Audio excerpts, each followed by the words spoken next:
Hello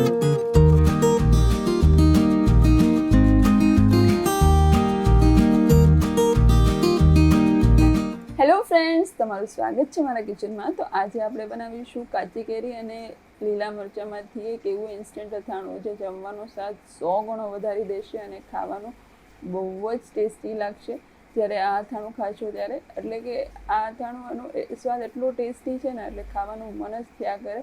અને તમે જો 2 રોટલી ખાતા હોય ને તો બીજી 2 રોટલી એમ જ ખાઈ જશો માત્ર અથાણા સાથે જ. તો રેસીપી એકવાર પૂરેપૂરી જોજો અને રેસીપી પસંદ આવે તો વિડીયોને લાઇક કરજો, શેર કરજો અને આવી જ નવી રેસીપીઝ જોવા માટે અને મને સપોર્ટ કરવા માટે મારી ચેનલને સબસ્ક્રાઈબ જરૂરથી કરજો.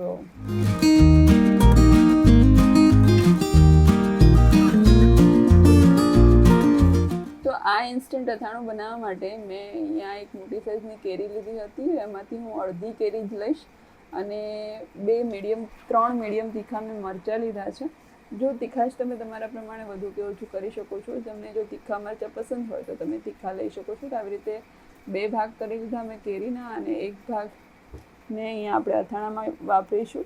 તો આવી રીતે ફાડા કરીને વચ્ચેથી જે ગોઠલીનો ભાગ છે એ કાઢી લઈશું અને આપણે રફલી એને કાપી લઈશું. મતલબ કે મીડિયમ સાઇઝના ટુકડા કરી લઈશું. બહુ વધારે પડતા કરવાની નહીં જરૂર પડે. અને જો આને આપણે ચોપરમાં ચોપ કરવાનું છે એટલે મીડિયમ જ કાપીશું. જો તમારી પાસે ચોપર ના હોય તો મિક્સરમાં પણ તમે પલ્સ મોડ પર એને અધકચરું વાટી શકો છો. અને ચોપર હોય તો એનો સ્વાદ સારો એવો છે, કેમ કે નાના નાના ટુકડા હોય એટલે ખાવાની બહુ જ મજા આવે છે અથાણામાં. તો આવી રીતે જે રફલી ચોપ કરેલી કેરી હતી એને આવી રીતે ચોપરની અંદર એડ કરી દઈશું અને પહેલાં આપણે કેરીને ચોપ કરી લઈશું અને પછી આપણે મરચાંને. જો તમારી પાસે ચોપર ના હોય ને તો તમે એકદમ ઝીણું એને કાપી પણ શકો છો હાથથી.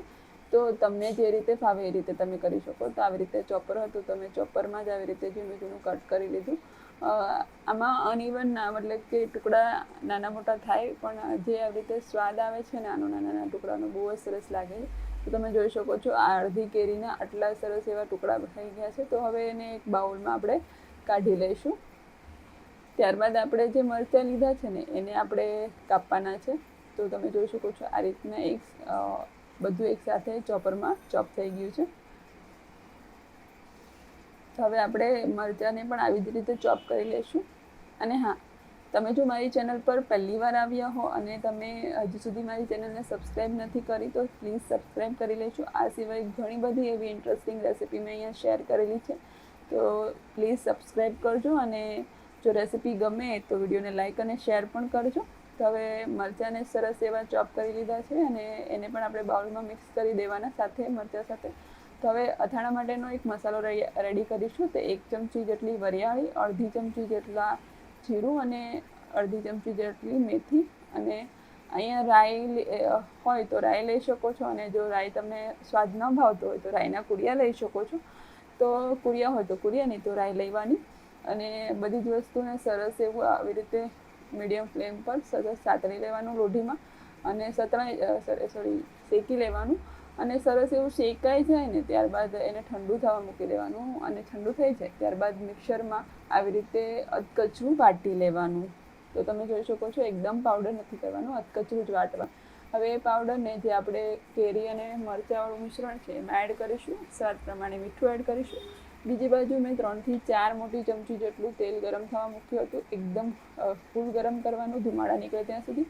અને નોર્મલ ઠંડુ થઈ જાય ને ત્યારબાદ એની અંદર હિંગ એડ કરીશું. અને હિંગ સરસ એવી મેલ્ટ થઈ જાય અને ત્યારબાદ હળદર અને લાલ મરચું પાવડર, આ બધી વસ્તુ હુંફાળા ગરમ તેલની અંદર આપણે મિક્સ કરવાની. તેલ માત્ર એટલા માટે જ ગરમ કરવાનું એટલે કે તેલની અંદરની જે કચાશ હોય ને એ જતી રહે. અને આવી રીતે મરચું, હિંગ અને હળદરવાળું મિશ્રણ છે તેલ સાથેનું એ આપણે અહીંયા એડ કરી દઈશું. અને બધું જ આપણે આ મસાલા સાથે મિક્સ કરી દઈશું. આ અથાણું છે ને બહુ ઝટપટ બની જાય છે. તમારી પાસે જો શાક ના હોય અને હોય તો પણ તમે આ માત્ર રોટલી સાથે આ અથાણું ખાઓ ને તો પણ ખાવાની બહુ જ મજા આવે છે. અને જો તમને આ રેસીપી ગમી હોય તો વિડીયોને લાઇક કરજો, શેર કરજો અને આવી જ નવી રેસિપીઝ જોવા માટે અને મને સપોર્ટ કરવા માટે મારી ચેનલને સબસ્ક્રાઈબ તો જરૂરથી કરજો. તો હવે આપણે આને રોટલી સાથે ખાઈ શકીએ એટલું ટેસ્ટી લાગે છે ને કે 2ની જગ્યાએ 3થી 4 રોટલી ખવાઈ જાય છે. તો ફરી મળીશું આવી જ અવનવી રેસિપીઝ સાથે. ત્યાં સુધી બધા આવજો. Thank you so much for watching. Take care yourself.